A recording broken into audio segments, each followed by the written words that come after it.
Hey everyone, we're going to be covering a whole bunch of news coming out of the Middle East. Apparently the first U.S. soldier has perished. We're not getting any official word out there yet because apparently it was in Syria, and the United States military has not been announcing deaths in Syria because we don't have troops in Syria. But apparently at least one person has died. Will this change the metric on what's going on over there? We have embassies being attacked. We have missiles being fired at Israel from Yemen. We also have the Houthis in Yemen, and the Hezbollah in Iraq seems to be joining the fight. There does seem to be a widening of scope of what's going on. Some of the stuff I'm going to share with you over the next few minutes is going to be relatively unconfirmed. I will try to tell you what has been confirmed through news sites and news agencies versus what has not been confirmed, and I have not been able to find backup confirmation from a news source. All right, so let's jump into it. Welcome to the Poplar Report. I'm Steve Poplar, and we're covering what's going on all over the Middle East. It is absolutely crazy. The United States State Department has finally issued a worldwide caution. Just a week and some into it, finally getting a worldwide caution that this is from the State Department. Issues a global warning due to increased tensions in various locations around the world, the potential for terrorist attacks, demonstrations, or acts of violence against American citizens and interests. So yeah, we already kind of knew that. Anyone who was paying attention already knew that. Thanks for the government stating the obvious. It is, well, quite late. Let's just say it that way. All right, so we're getting reports out there that 3 American military bases or military installations in Syria have been attacked. That is yesterday. Now, it's hard to keep these straight now because we're seeing repeated methods being used against military bases. There was, the day before yesterday, we had 2 drones approached a military installation in Iraq. Both were shot down. But then we had report that another military installation was attacked by 3 drones, and that apparently is where one of the U.S. soldiers was killed in it, several others injured. That is an unconfirmed report. I did find several sources on Twitter and social media citing these things.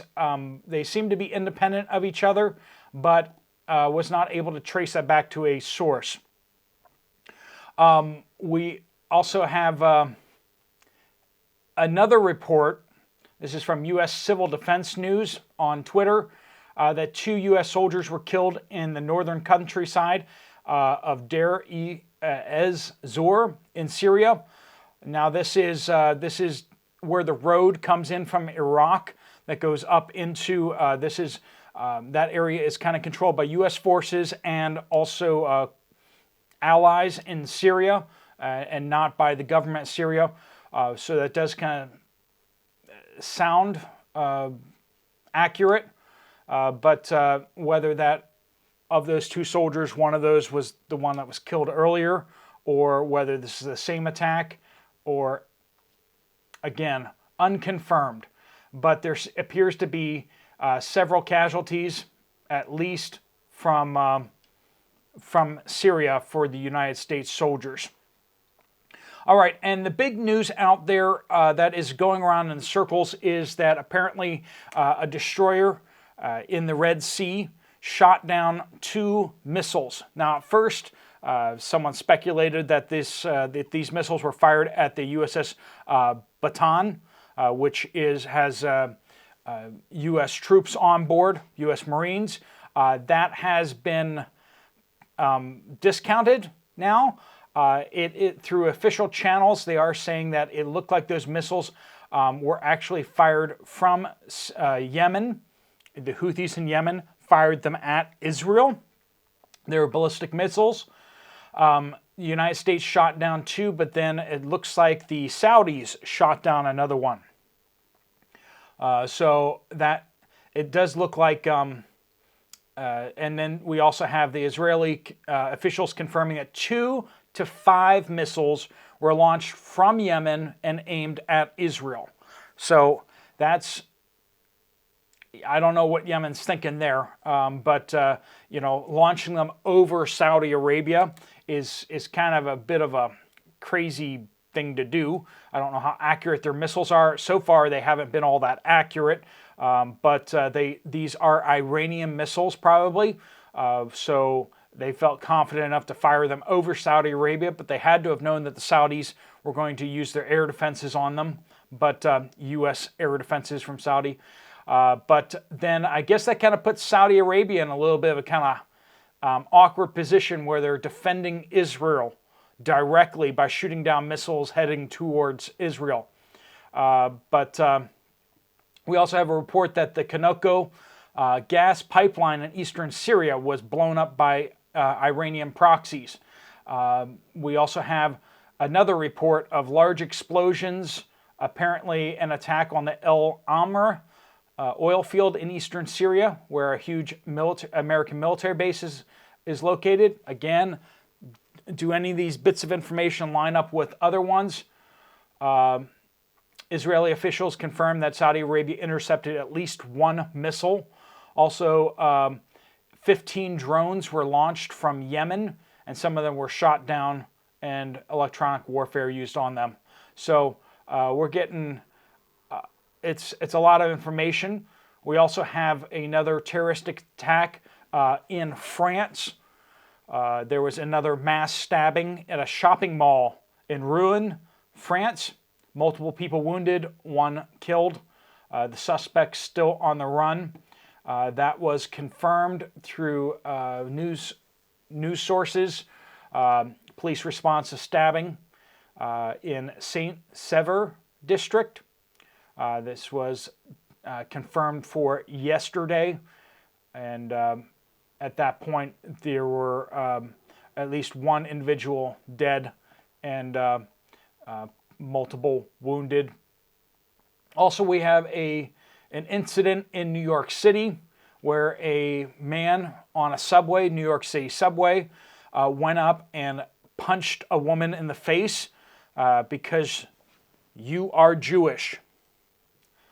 And that's, we've been warning you guys, keep your head on a swivel, because these type of attacks are going to be instigated out there. And as this goes forward, as people get more entrenched in their beliefs and become more outraged that other people don't agree with them, expect to see more and more escalations like this, violent episodes, whether they are from people of certain ethnicities, religions, or whether they are just politically motivated. We're starting to see just like everything else, the United States is starting to break down by political lines. But it's interesting that a lot of the Democrats are kind of on the side of Israel at this point, but there is this fracturing within the Democratic Party over this issue. Now, the far-right extremists, actually, like the anti-Semitic crazy wing of I'm not talking about what the media refers to as the right wing. I'm talking about like the actual crazy racist right wing people that you and I don't associate with and would never tolerate, right? Someone who would sit there and actually be racist. These type of people, the organizations we're not allowed to mention and stuff like that, skinheads and all that kind of stuff like that. Those people probably are anti-Israel, but it's a very, very, very tiny fringe, whereas we have whole faculties in universities, there are left-wing universities, and even supposedly mainline universities are their entire faculties are coming out as pro-Palestinian and anti-Israel. It's absolutely absurd. All those people should be fired. Given the standards that we've have adopted over the last number of years about purging people who have differing opinions, I think in this case we should absolutely agree with that one. And I know a lot of you are like, we should have freedom of speech, and so we should stand by our principles. Well, when the other side is burning down the house, at some point you need to start fighting fire with fire, and we should be calling for the resignations or the firing of all these individuals, because they have absolutely purged anyone who was of certain perspectives over the last decades. And I think we're at a point where all you can do is fight back a bit. And yeah, you can have your principles, but also realize that when other people are not fighting according to those principles, you need to adapt to that. And that's what we see with Israel. I mean, the Israeli Defense Forces does not want to be attacking civilians. But then they have Hamas digging in underneath civilian buildings, having offices within civilian buildings, and using human shields everywhere they go. They have to adapt, and at some point they have to just say, we have to accept the collateral damage, or else we cannot attack these people. And these people are murdering our people. So, war is awful, and that's what we're seeing over in Israel, and we will continue to see across the Middle East in the coming days. And as this war continues to expand, unfortunately, I see it as all but inevitable that the United States will be drawn into this at some point. One of these missiles that's fired is going to be fired at our ships. One of those is going to get through at some point. At some point, something is going to happen that's going to galvanize the U.S. people towards World War III, and we're going to get all fired up and go all in. And that's what happens, and that's what's going to happen.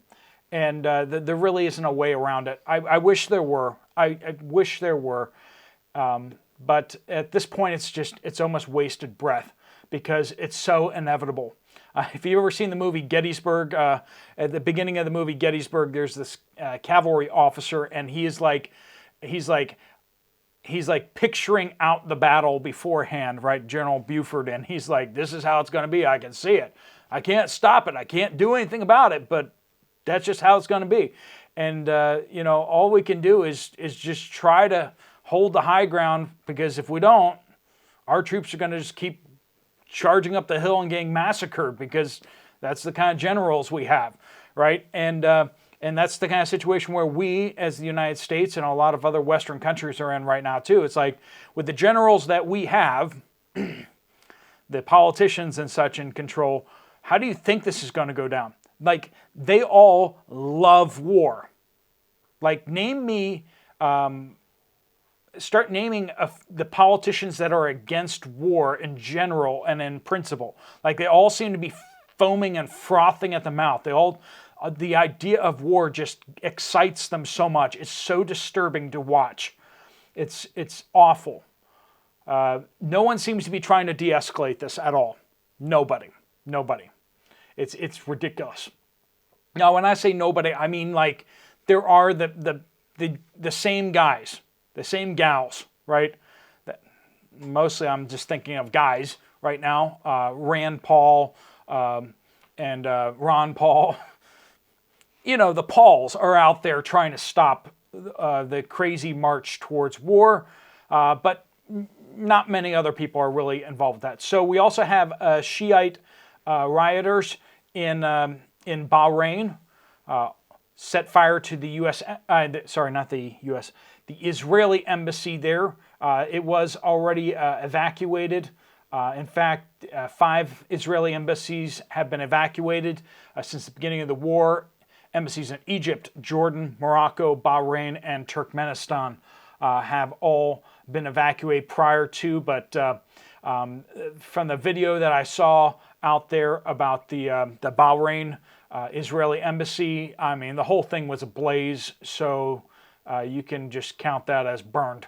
Also, unsubstantiated report of thousands of Iraqis flocking to the Jordanian border under the slogan, "We are going to Jerusalem, saints by the millions." Now, the translation there, probably jihadis by the millions would be a better translation, but then also I was not able to verify this through any news sources, so take that one with a grain of salt. So lots of big updates happening out there. We have, if we had a destroyer in the Red Sea, I think we're still a little bit early for the USS Bataan to be, unless the Bataan left relatively early before it was announced. It's going to take some time for it to get up to the Suez Canal. Also,